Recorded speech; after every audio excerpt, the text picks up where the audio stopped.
Good evening. I am Melissa Harris, and I serve as Deputy Superintendent for Community Empowerment, Innovation, and Partnerships.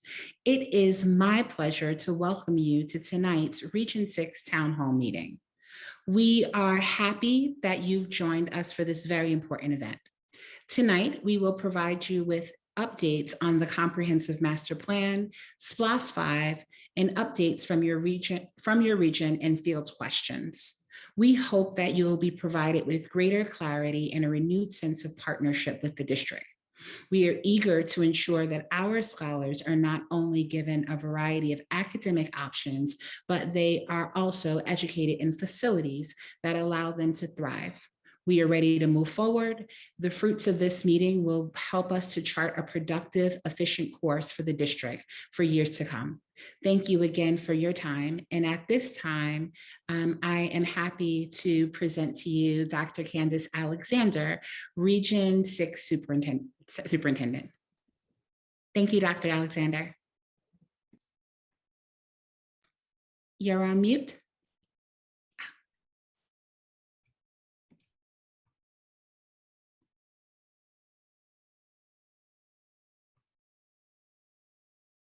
No, ma'am, you're still muted. There you go. I'm muted.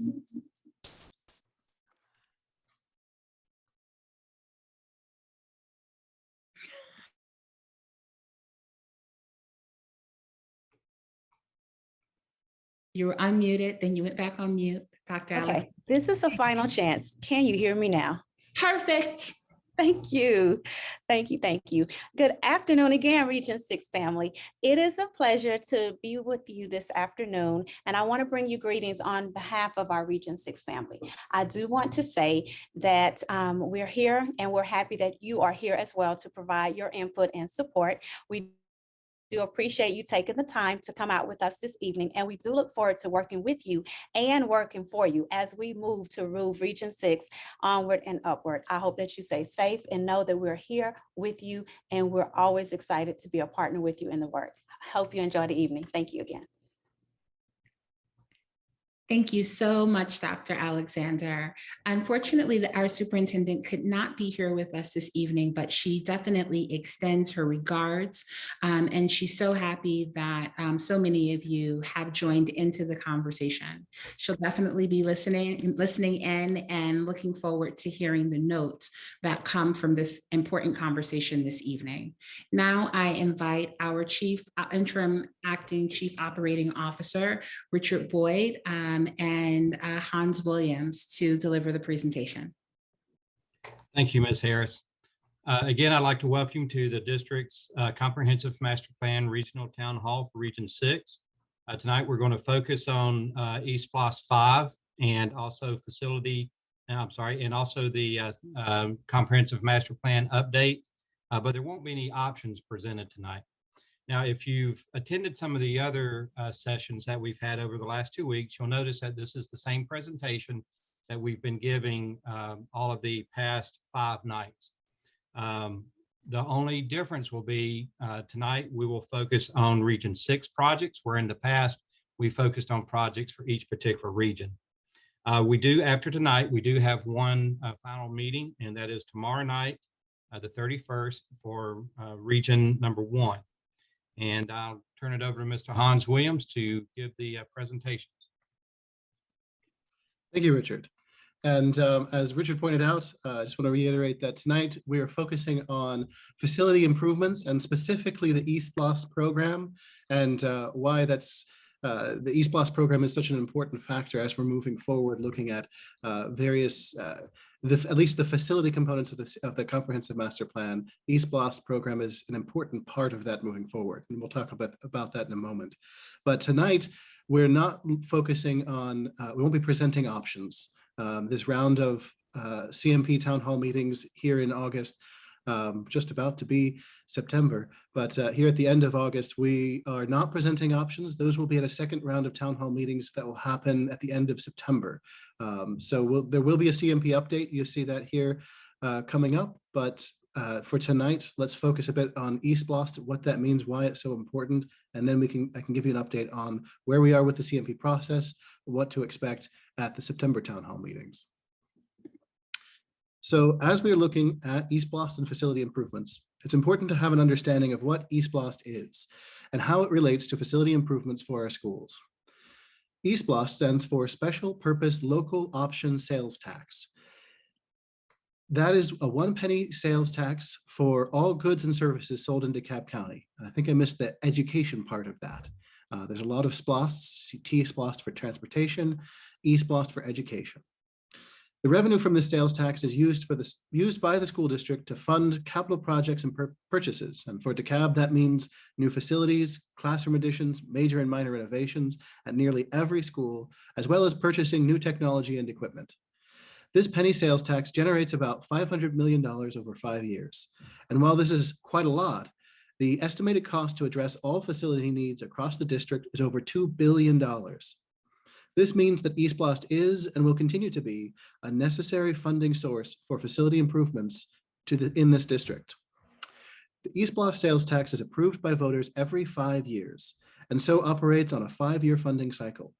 We are currently near the end of the 5th such cycle, East Blast 5, which began in July of 2017 and ends at the end of June of 2022. This coming November, DeKalb County voters will vote on renewing East Blast for the next funding cycle, East Blast 6. Over the nearly 25 years East Blast has been in place, it has paid for 36 new or replacement schools, 31 building additions or school conversions, over 80 elementary school gymnasium additions, and major and minor renovations and improvements to nearly every building in this district. To show the extent of the impact of East Blast, we have listed some of the major improvements that East Blast has made for each region from East Blast 1 until now. I'll skip over much of these in the interest of time, focusing primarily on Region 6 for tonight. However, I encourage anyone interested to go to the CMP webpage and download this presentation, or attend the other CMP regional town hall meetings that we're having. Well, many of them we've already had. We have recordings of them online, and the last one is tomorrow night for Region 1. The content of each presentation will be the same, but I will be highlighting the major projects in a different region for each night. So for tonight, let's skip ahead to Region 6. So as you can see, in East Blast 1 helped pay for Columbia Middle School, Mary McLeod Bethune Middle School, 11 new elementary school gymnasiums. East Blast 2 paid for Towers High School Addition, Columbia High School Addition. East Blast 3 had facility renovations, that is HVAC and roof replacements at many schools in Region 6. And East Blast 4 paid for the Peachcrest Elementary School replacement. Keep in mind that this is not a full listing. Only some of the major projects, such as new schools and additions, are what we've listed here. As I said before, every school in this district has been improved as a part of the East Blast program. Now let's skip ahead to our current projects. What are we working on now? While we are coming to the end of sales tax collection for East Blast 5, we are very much still in the middle of construction. So let's once again skip ahead to Region 6. And as I said before, if you're interested in the other regions, I encourage you to go to the CMP webpage and download this presentation, or attend our last town hall meeting for this series in August, tomorrow for Region 1. So let's skip ahead to Region 6.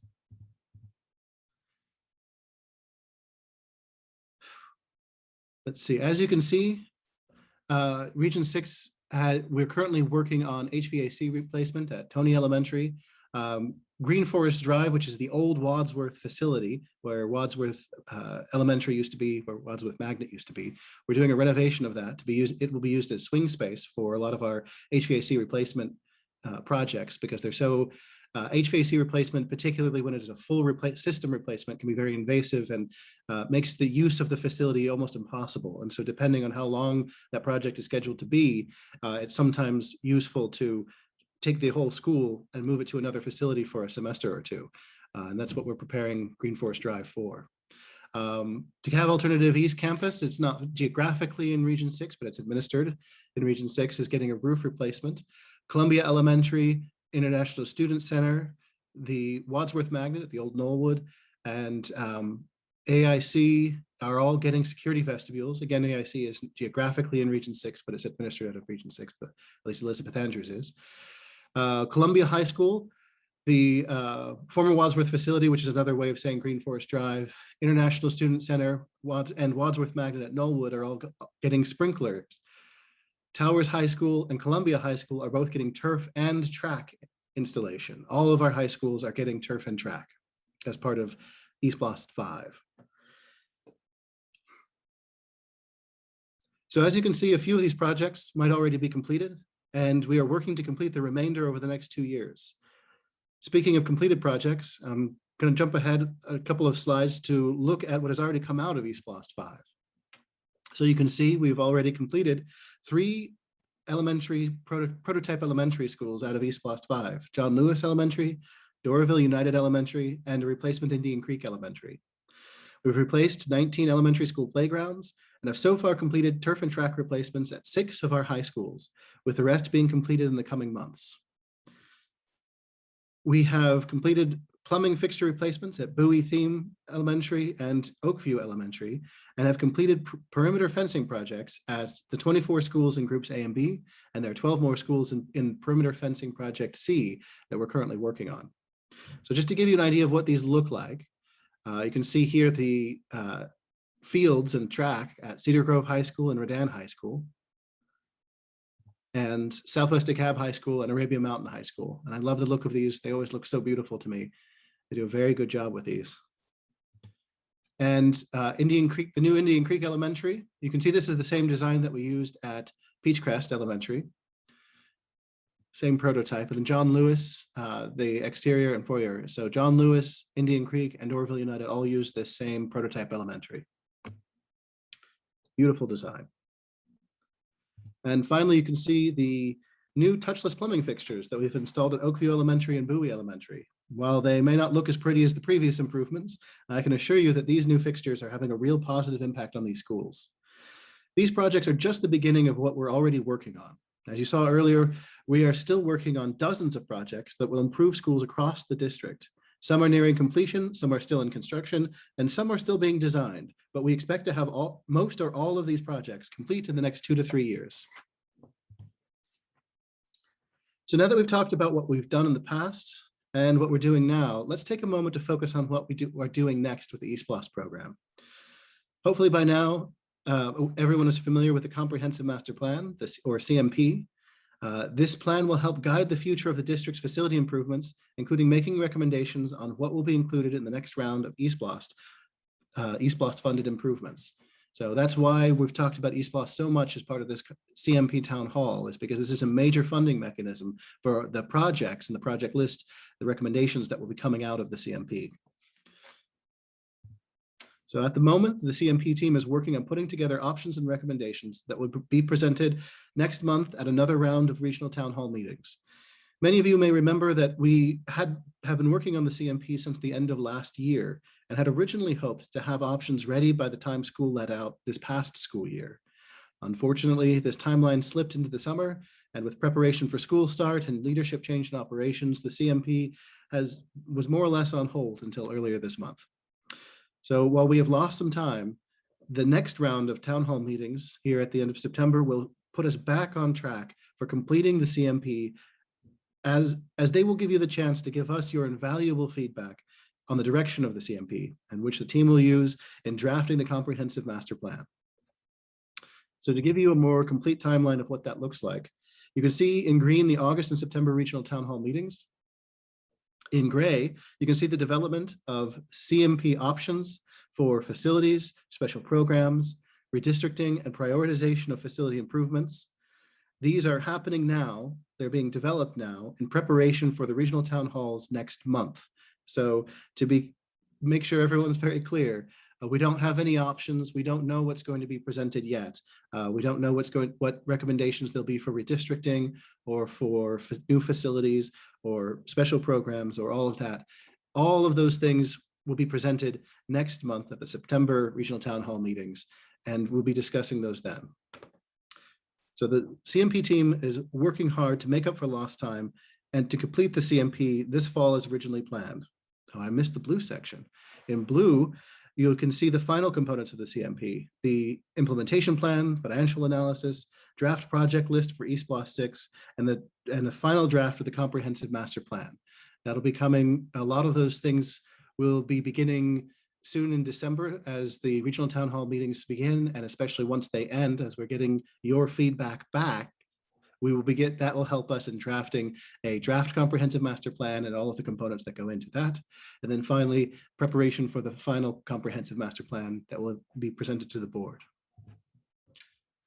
So with that, I'm sure we have several questions that our community has, and we would like to spend the rest of our time addressing those questions and comments. Thank you so much, Mr. Williams. And I do have one question in the chat right now. I invite others, if you have any questions related to CMP or SPLOS projects or any operations projects, to please feel free to write those questions in the chat, and I will ask the questions of Mr. Williams or Mr. Boyd. Right now in the chat, there's a question regarding Wadsworth. And could you confirm that you said during your presentation that we may have to move the students from Wadsworth to a temporary location while the HVAC renovation is completed? If yes, can you confirm the location and that it is COVID, it meets all the COVID safety measures? Yes, and this is part of the challenge of reusing our facilities the way that we do, where we move a program, but keep the name of that program the same. So what do we call the old facility? So what I was referring to was the old Wadsworth facility at Green Forest Drive. So the new Wadsworth will be getting HVAC, but there isn't currently a plan to move them. The old Wadsworth at Green Forest Drive, which was used as swing space for Rockbridge Elementary, I believe most recently, that's the site that we're preparing for another school. In this case, we're looking at E.L. Miller. We'll be getting a very extensive HVAC and a few other things all being worked on. So we're preparing the Wadsworth site so that that school can be moved there while we go in and completely replace the HVAC system at E.L. Miller. So yeah, there isn't a plan to move Wadsworth currently. For several of the schools, depending on the work that needs to be done, it can happen in place. Replacing HVAC isn't always something that requires the school to move out if the work can either be completed over the summer, or if enough work can be completed over the summer that then the remainder of it can happen sometimes over time throughout the rest of the school year, at nights, on weekends, on breaks especially, or quite often, we have several of our HVAC replacement projects coming up. We were actually just discussing that earlier today. For several of these projects, it's going to be a 2-year timeline where we begin and get a substantial portion of the work done this coming summer, hopefully. And then the rest of it happening either slowly over the course of the school year, so as not to disturb the instructional time for students, and then finishing up that next summer with whatever work is left over. And so I suspect that any work happening at Wadsworth, the current Wadsworth, will be very similar. Our sprinkler installation projects are very similar as well. So just to be clear, the Wadsworth I was referring to is the former Wadsworth facility at Green Forest Drive is being prepared to be swing space for another school while intensive HVAC work is happening there. Thank you so much, Mr. Williams. And I think that there's a lot of people from the Wadsworth community in our virtual audience tonight. I have a couple more questions regarding Wadsworth. 2 questions or comments in the chat are specifically related to grade reconfiguration at Wadsworth and looking at extending the grade to include grades 7 and 8. And there's a question around, is that a consideration in the CMP?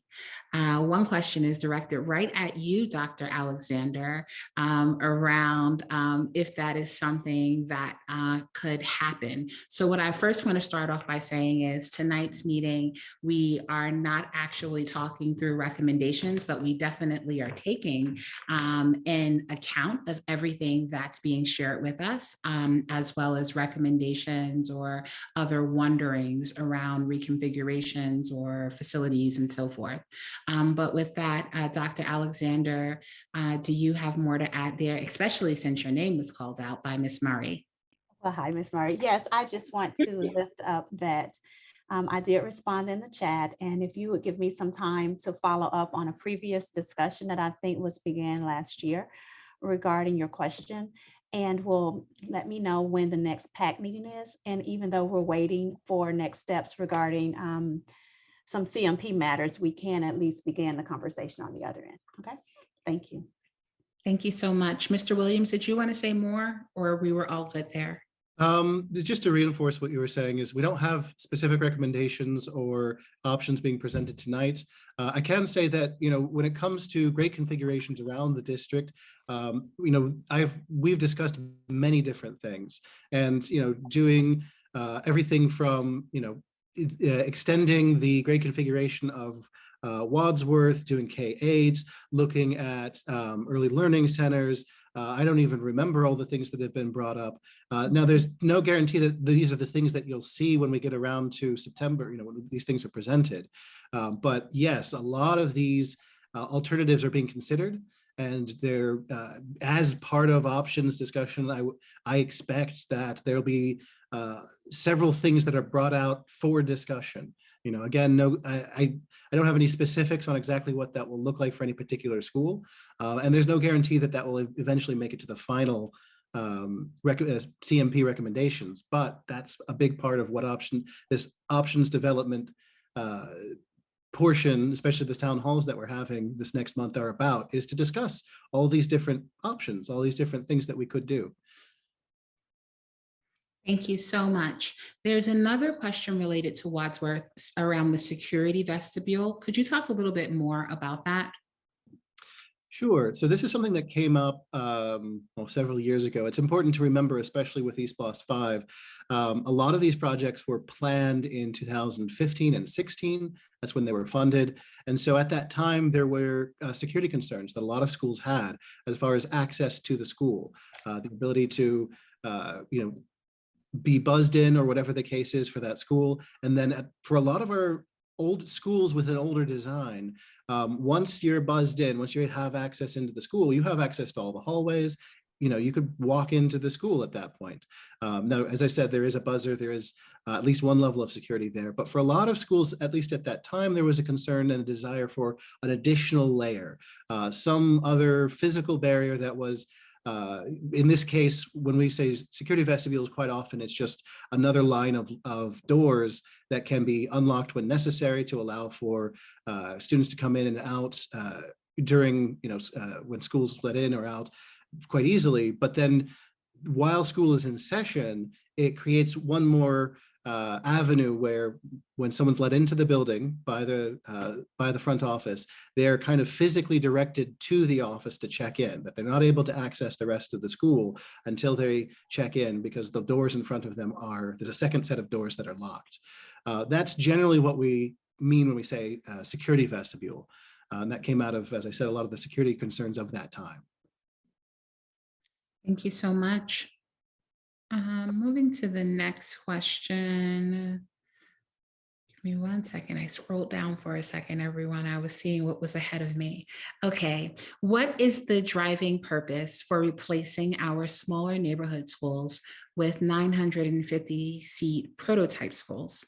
I assume large schools are driven for financial reasons. If so, what is the annual operational savings of replacing 2 small schools with 1 large school?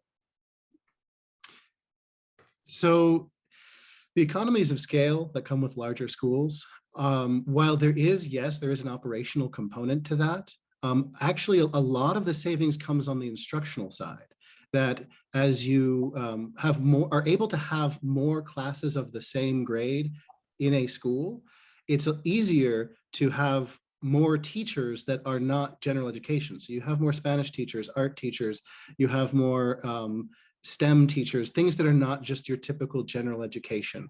That's why you see things, especially for very, very tight school districts, like when the city of Decatur was very, very tight.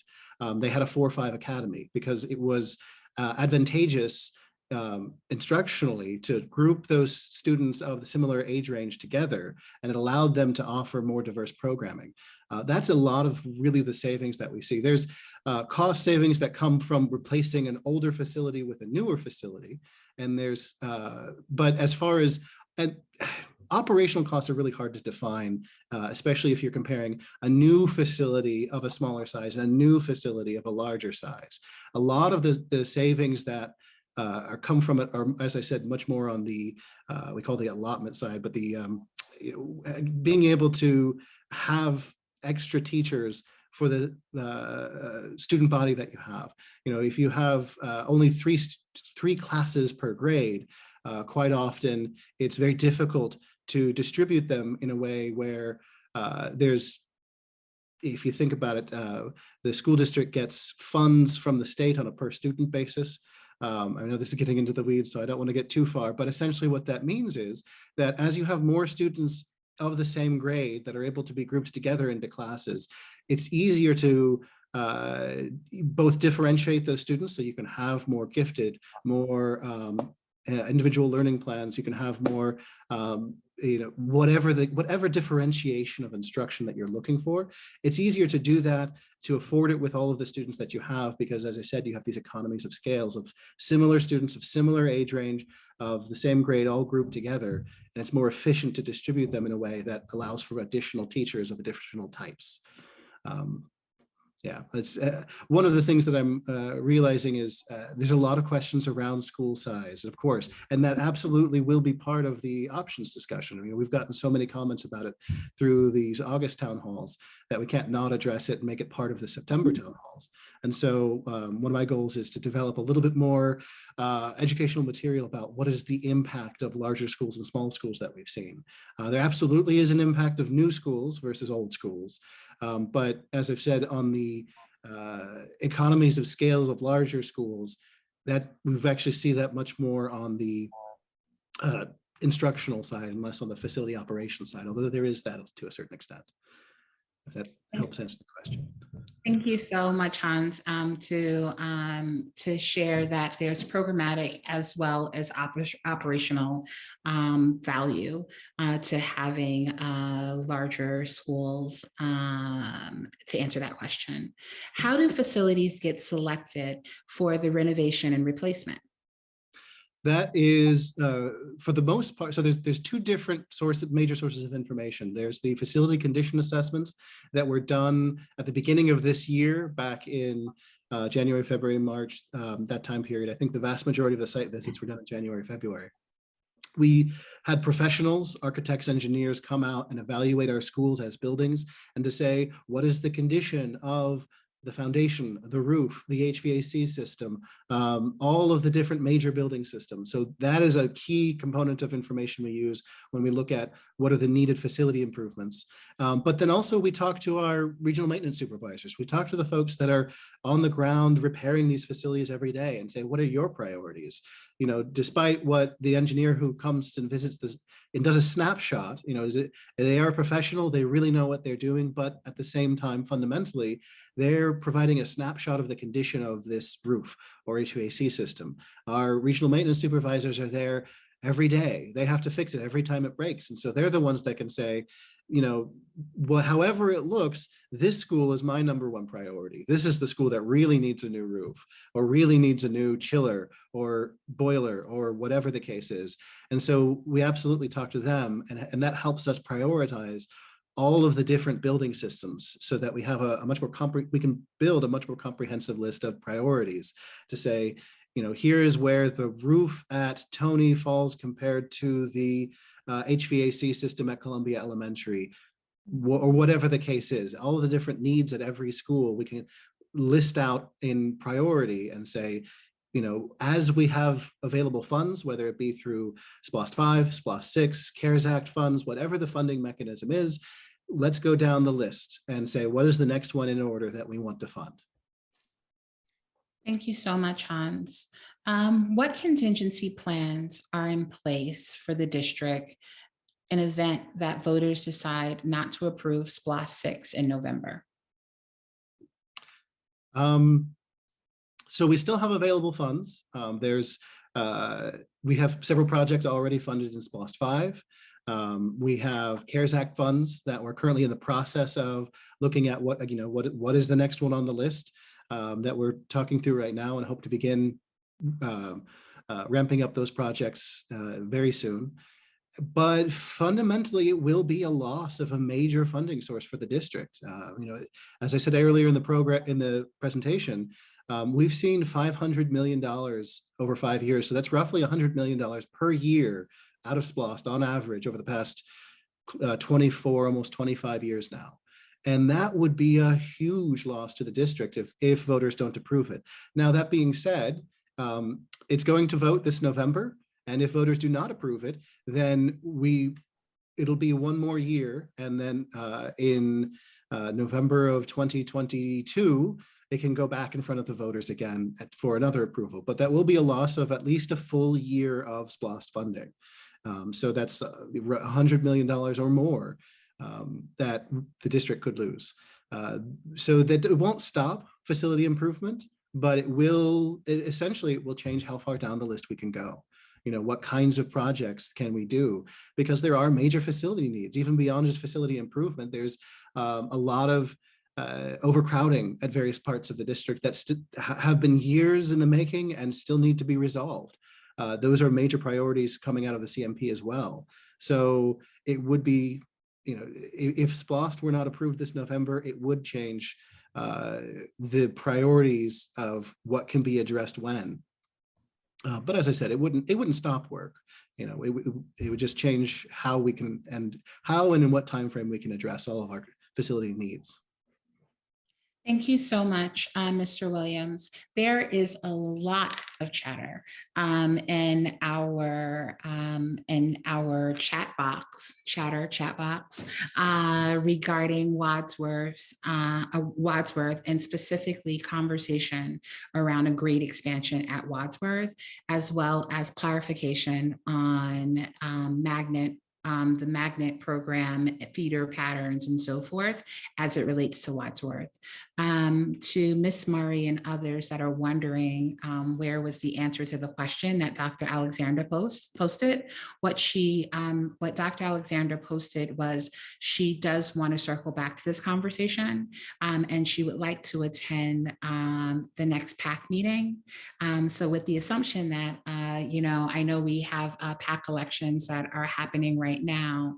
Once we can reconvene, Dr. Alexander would love to come out and really go deeper on that conversation.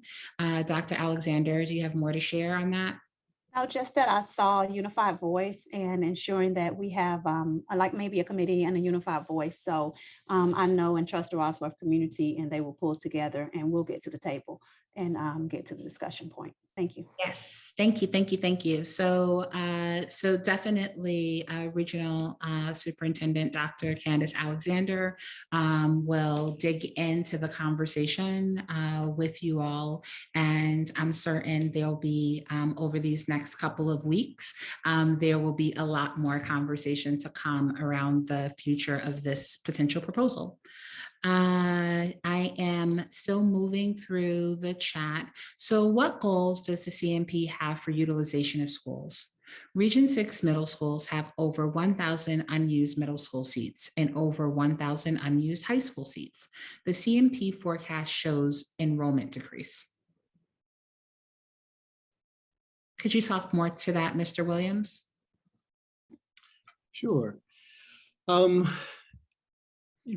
Utilizing, I don't want to, it's always hard to say efficiently utilizing the capacity of our schools because it sounds so technical. But yes, looking at the issues of the, how much space we have in the district. The way I always phrase it is the district has slightly more capacity than it needs, especially middle and high, but it's all in the wrong place. We have overcrowding in one part, we have underutilization in another. And so looking at that absolutely is part of this. One of the goals of the CMP is addressing overcrowding, whether it be through new construction, new schools, new additions, redistricting in some cases, but the geography of the district makes it difficult for widespread redistricting to perfect, people don't align themselves perfectly evenly geographically. And so it's not like redistricting can achieve that geographically as well.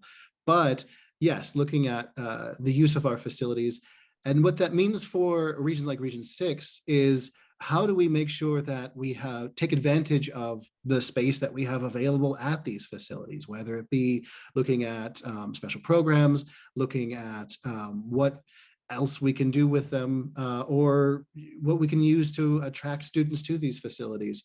It is a part of the CMP and the options that are being considered. But again, I don't have any specifics as far as what's being considered to address that at the moment. That's part of the discussion that we'll have in September. Thank you so much, Mr. Williams.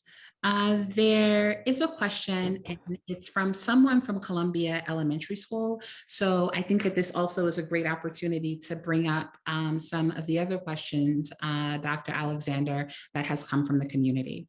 But this question right here from Mr. Stanley, recommendation for the next round of funding, need new elementary schools in Region 6. Reason, buildings are old, as in 1960s old. And then Dr. Alexander, I know that there were some concerns around HVAC and other things that have come up in your conversation with stakeholders. Could you share them here? Absolutely. As we work with our principals, they have lifted the HVAC concerns in Region 6, and these schools may not have been on the particular list as next steps for getting something done right away. And so you have multiple schools where there have been leaks throughout, where we have a situation where there's flooding, snap finger in particular, Columbia Elementary School as well. We have Canby Lane Elementary School with leaks as well. We have, I'm not going to go through each school's name. I just want to lift 3 in one area regarding the flooding that have come to attention over time, and also lift the point of the units. When we're putting the replacement units in our schools, and making sure that we're addressing the HVAC concerns, we just want to make sure that Region 6 is on the table, and that Region 6 has the priority given to all schools relative to, let me say this and be very clear with this group. When we talk about the equity, we understand that piece, the equality, making sure for all, but there's an equity issue when we want to make sure that all students have what they need. So you have a smaller school that may be a Wadsworth Magnet, and whereby you have our largest school, elementary school rather, such as a Peachcrest Elementary School, but we still have to make sure that each school receives what they need in particular. So when I hear the concerns, I am hearing the HVAC, I do hear the flooding, and we want to make sure children have what they need in order to be successful, and teachers as well. So I want to thank the department for at least this conversation, this space where we can feel very comfortable sharing. I encourage the chat, because we will take the information that's in the chat and we will go through every single question and concern, and we will address them. So I encourage the Region 16 and the Region 6 principals who are on the call and their community at large to make sure that your voice is at the table, because we stand united in our support of our students and teachers and community in our region. So I wanted to lift those concerns, and thank you. Thank you so much, Dr. Alexander. And Mr. Williams, could you lift up again, how do schools then get selected to, and I hate using the word selected, but how do schools then get added to the list of SPLOST 6? Or, you know, what is the consideration that's made for CARES Act funding? How does that all work in the background?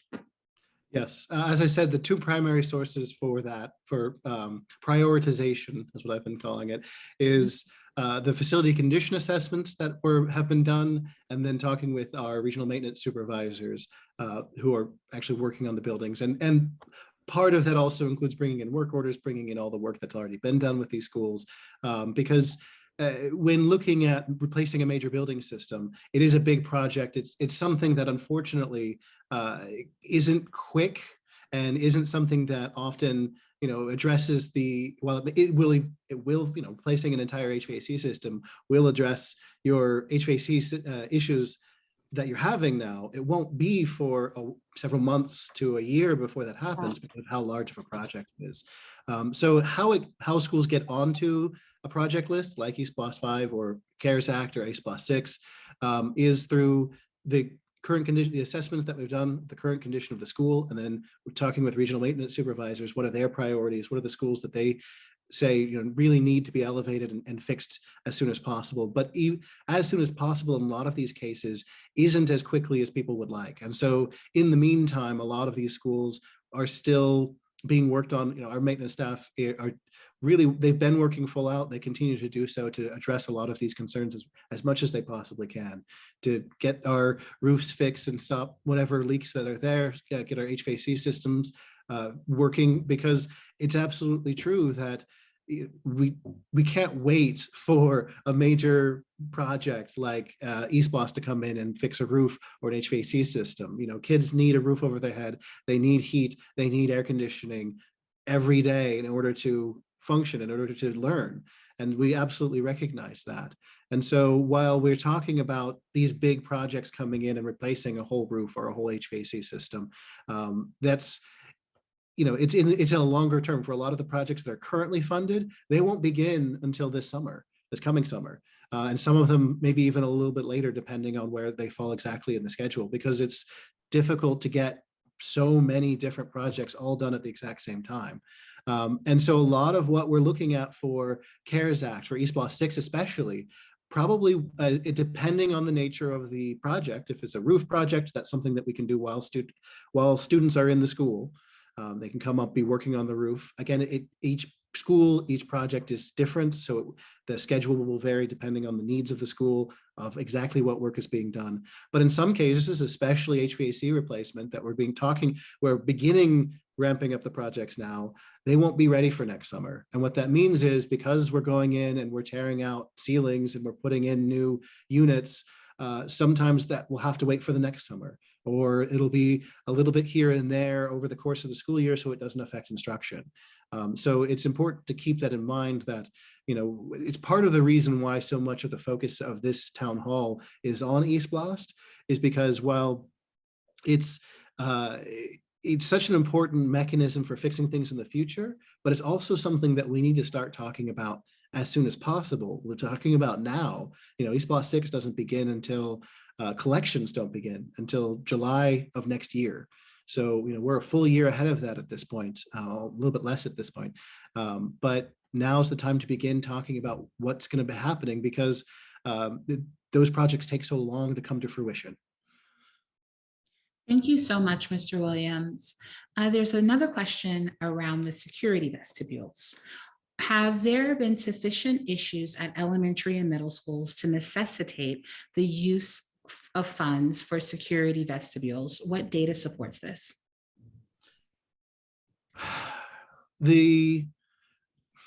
I'm reaching back, because back in 2015 and 16, when a lot of these East Blast 5 projects were planned and put onto the project list and funded per board approval, I wasn't director of planning at the time. So I was part with the district though, so I do remember the conversations. And to my recollection, a lot of it boiled down to the security concerns and desires of the schools at the time. These schools were saying, we want something like a security vestibule in place to help us feel secure in our school, so that when visitors come, they're buzzed in, they don't then just have access to the whole rest of the school.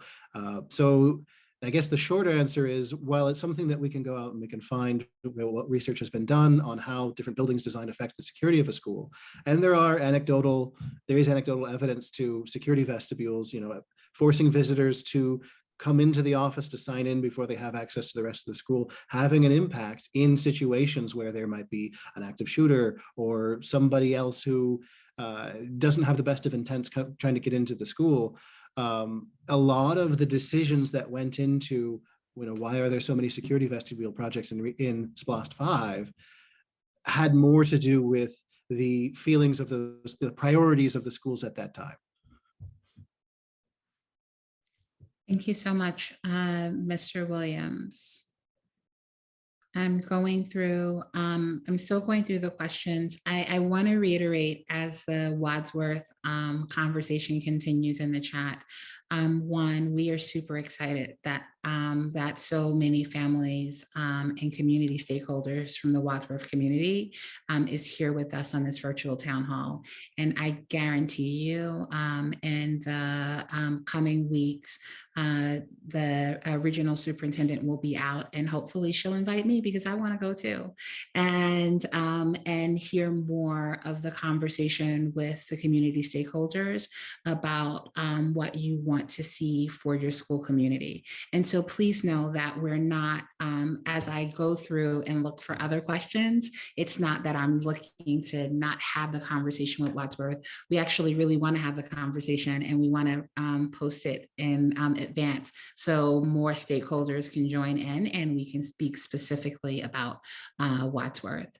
And so as we go into another question, or really it's a comment around larger schools. So I find mega schools a peculiar choice when school violence has been an ongoing concern, and now a pandemic, which calls for a smaller number of students in larger spaces. And so again, as you write your concerns into the chat, please know that we're recording all of that. And of course, I just want to affirm that we definitely understand the concerns that families have, especially during the pandemic. And we are doing all things possible to ensure that we're following mitigation strategies and ensuring that there are, we're partnering with the DeKalb Board of Health for testing, for vaccinations, and so forth to keep our community safe. But we definitely understand the concerns that are being raised. Will adequate parking for staff and will adequate parking for staff and parental involvement in large separate bus and carpool lanes be provided if we have larger schools? Yes, parking is a part of the design of their current prototype. I say current because this is a prototype that we've used since SPLOST 4 for the past 10 plus years now. And so very likely there'll be a new prototype design for, and we'll be looking at a modular design that might be able to accommodate more than just one size moving forward. But yes, looking at parking, making sure there's adequate parking, and then also making sure that there's adequate carpool, queuing, bus lanes, all of the things that are part of a modern school. You know, in the 1950s and 60s, there weren't as many kids taking the bus. There weren't as many kids being driven. A lot of more folks were able to walk. But then again, people, and a lot of this, especially looking at our inside the perimeter schools, the communities were denser at the time. There were just more students per house. And so it made sense to have a lot more walkers at the time. Whereas now with very similar communities, and in many cases, the exact same houses, the density isn't there. And so a school of even the same size, or especially if there's been any additions since the 1960s, you're going to have buses, you're going to have carpools, you're going to have that need for space on the site that you didn't before. So I encourage everyone to go take a look at Barack Obama, take a look at Peachcrest in Region 6, any of our newer schools. Look at them, see how that gets laid out. The design of the parking lot, and very intentionally building it in such a way that it allows for off-street queuing of cars, that allows for a separate bus lane so they don't conflict with cars, is absolutely a part of the design of all of our new facilities. Thank you so much, Hans. And as someone who drops off a student to school, I know how important it is to have that separator because those lines can get long. Okay, DAS was approved for a roof during the last budget meeting. Are we a priority? Ask that again, please. DAS, DeKalb Alternative, okay, was approved for a roof during the last budget meeting. I guess the question would be, where are we on the priority list? The roof project for all of East Campus, including DeKalb Alternative, is I think it's Richard might be able to speak to this more specifically, but I believe it's in the design phase, and we'll soon be getting a general contractor so that we can begin that roofing project here in the next few months. I believe it'll be probably this spring, but I'm going to let Richard speak to that more specifically. Yeah, that's what I was just looking up right now. It is actually DeKalb Alternative is in GC.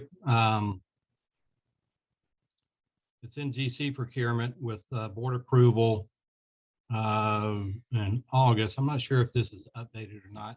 Let me get with our AECOM team and get clarification on that, and we'll put a response in the chat. Yep. And we'll be answering all the questions in the Checking that chat right now. from all of our meetings.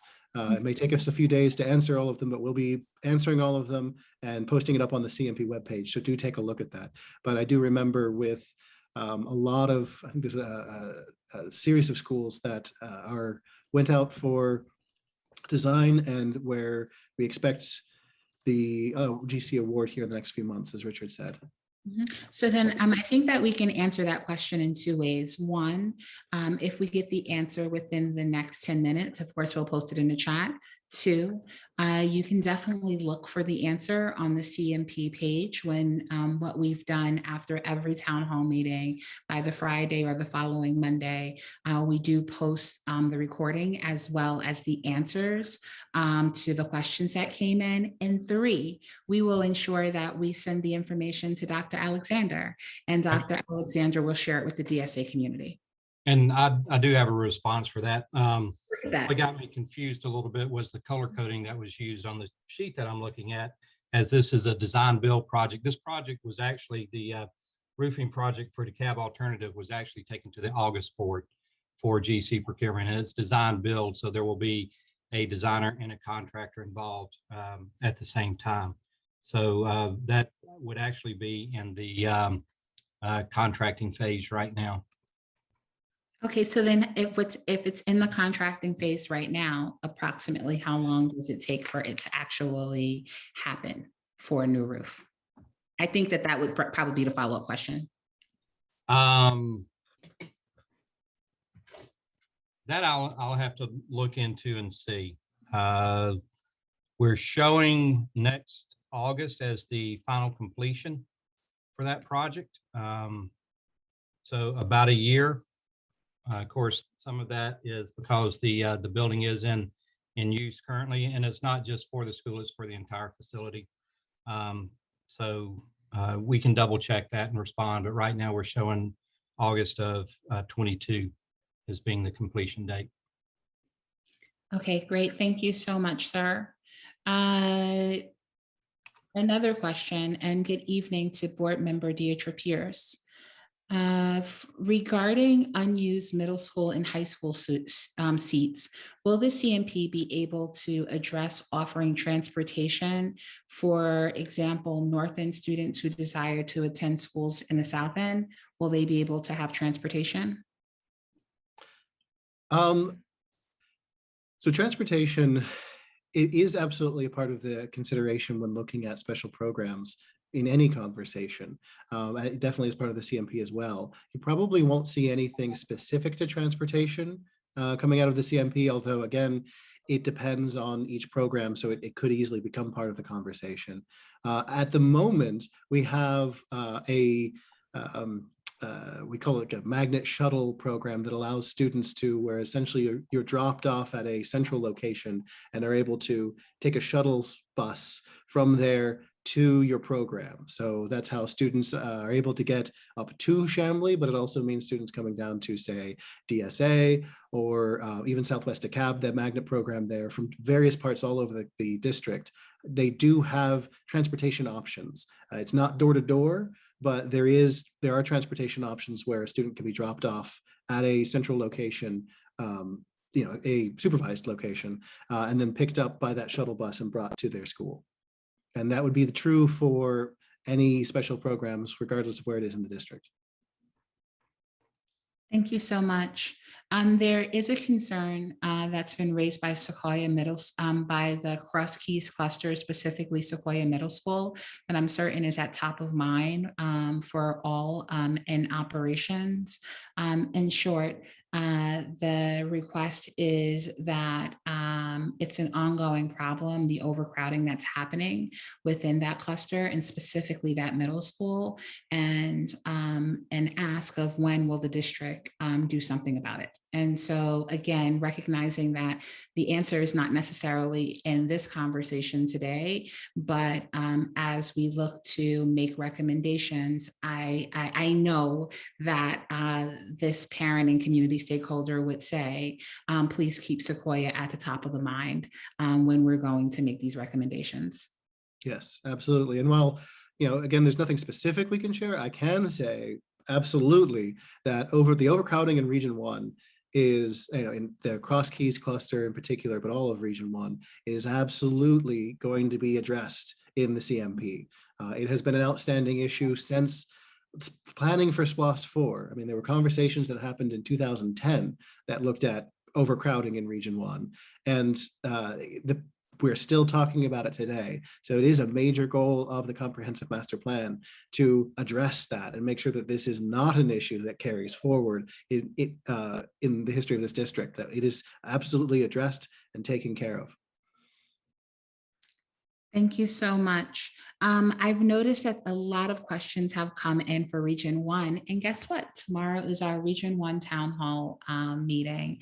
And so not looking to push your questions off by any means, everyone, but just noting for you all that tomorrow we will have a town hall that's specific to Region 1, which starts at 6 p.m. Tomorrow evening. And I'll be there. And so will Mr. Williams and Mr. Boyd. I'm just trying to see if there are any other questions that we can answer, at least right now. I'm sorry, everyone. It gets a lot if you're looking through it like me. When so many schools throughout the district are 50 plus years old, why did the district decide to fund turf, track, and lighting at all 18 high schools? Shouldn't the priority be safe classroom spaces, cafeterias, restrooms, etc., for all students over athletic fields used by only a fraction of students? That is a very good question. And that is honestly the perpetual question when it comes to planning for big projects like you see in East Blast. And a lot of it goes back to, as I said with a few of these answers, the long planning and funding cycle of these projects. A lot of the projects that we're currently doing now were first funded, brought up in 2015, planned for in 2016, approved by the board in 2017, readdressed in 2020. It's touched at a few different points, but fundamentally it's the projects that we're completing now are the priorities of years ago. And so absolutely, when we're looking forward, we're looking at the fact that roofs, HVAC, these major building components, these needs, and a lot of the basic fundamental needs at a lot of our schools are the priorities moving forward. But at the same time, the current project list kind of is what it is. And there's a lot of benefits that are going to come from fixing up our fields, making sure our athletic programs are well taken care of. But at the same time, those questions of funding one thing versus another, a roof over here versus bathrooms over here versus athletic fields, or whatever other project, purchasing new laptops and equipment or new buses, that is a fundamental part that goes into planning. And that's why something like a comprehensive master plan is necessary for the district, so that as we're looking forward to East Block 6, to CARES Act funds, to all of our future funding sources, that we can address all of them comprehensively in a unified list of facility of improvements, a unified list of prioritization is the word I'm looking for. That's part of this conversation. That's part of these town halls. And that's part of what the CMP is all about. So please keep talking to us about it, keep this conversation going both tomorrow at the Region 1 Town Hall in September. We'll be visiting every single region again, having town halls just like this, both presenting options, but then also talking about what are the priorities for each area, each community, each school, and making sure that that gets at least looked at, and considered as part of the CMP. Thank you so much, Mr. Williams, and thank you to everyone who attended tonight's town hall meeting. I know there's a question, and I just want to make sure everyone receives it. So there we go. The link to the Region 1 Town Hall meeting for tomorrow night is in the chat. We do look forward to continuing to answer the questions that you have, as well as work alongside of you to identify our next phase of projects for our district. We thank you for your interest. Wadsworth community, I can't wait to visit and be able to be part of this energizing conversation around the future of your school community. I want to, again, thank you all for your time. We will end tonight's meeting. Please look at the CMP website, where we will have the video, the recording of this session posted, as well as answers to the questions that were posed to us this evening on our CMP website. Have a wonderful evening. Thank you so much.